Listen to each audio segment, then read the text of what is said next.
Diathesis stress model.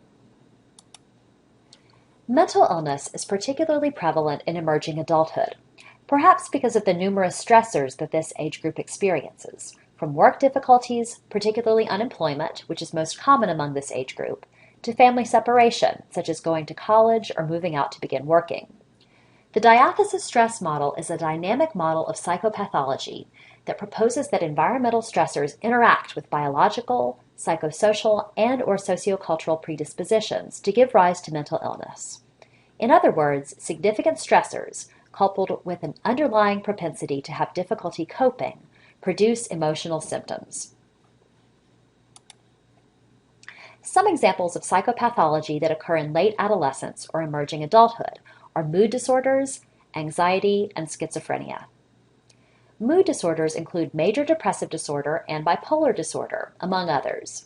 Mood disorders occur in approximately 8% of people below the age of 30. Although mood disorders can emerge at almost any age, they are perhaps most debilitating in emerging adulthood, given their tendency to interfere with life tasks that are closely tied to future success and well-being, such as completing one's education, forming intimate relationships, etc. Although biological factors play a large role in the development of depression, experiencing significant life stressors makes people with the underlying vulnerability more susceptible. Anxiety and anxiety-related disorders, such as panic attacks and post-traumatic stress disorder, occur in about 25% of people below the age of 25.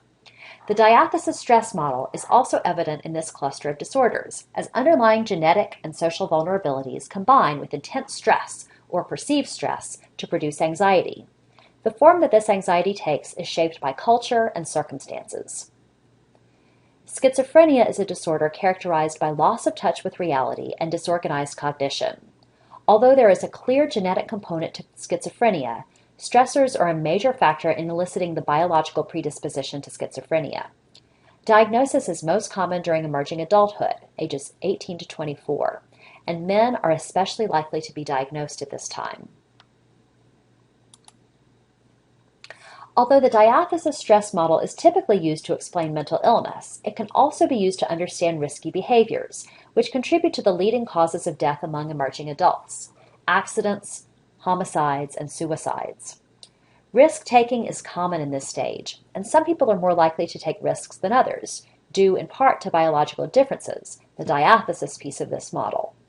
However, certain environments and situations can be more likely to prompt risk-taking behavior. These environmental factors are the stress piece of the model. To understand why an emerging adult would engage in risk-taking, such as extreme sports, consider the still developing prefrontal cortex and the limbic system's desire for instant gratification. One of the more concerning risky behaviors of this period, as with adolescence, is substance abuse, which can lead to addiction. Abuse refers to the harmful use of substances, whether legal, such as cigarettes or alcohol, or illegal, marijuana, cocaine, heroin, etc.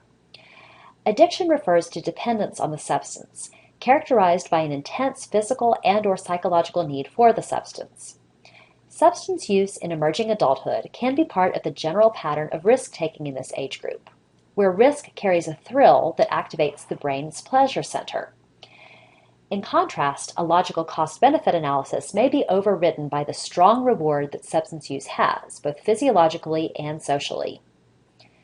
Again, this can be attributed to the slower development of the prefrontal cortex. This is not to say, of course, that all young adults abuse substances, or that none use good judgment in making decisions about substances. Furthermore, not everyone who uses substances, or even abuses them, will become addicted. The diathesis stress model can help explain why some people become addicted and others do not. Some young adults are genetically or otherwise vulnerable to addiction. When coupled with certain circumstances, addiction can occur. However, some substances are so potent that even those with very low vulnerability can become addicted. The recent rise in prescription pain medication addiction is a good example of this. Reflection. You are working with a high school student who has an older sibling, 22 years old. Your student confides in you that the sibling has just been diagnosed with schizophrenia. How might this event affect your student developmentally? In your chosen field, what would you do with this information?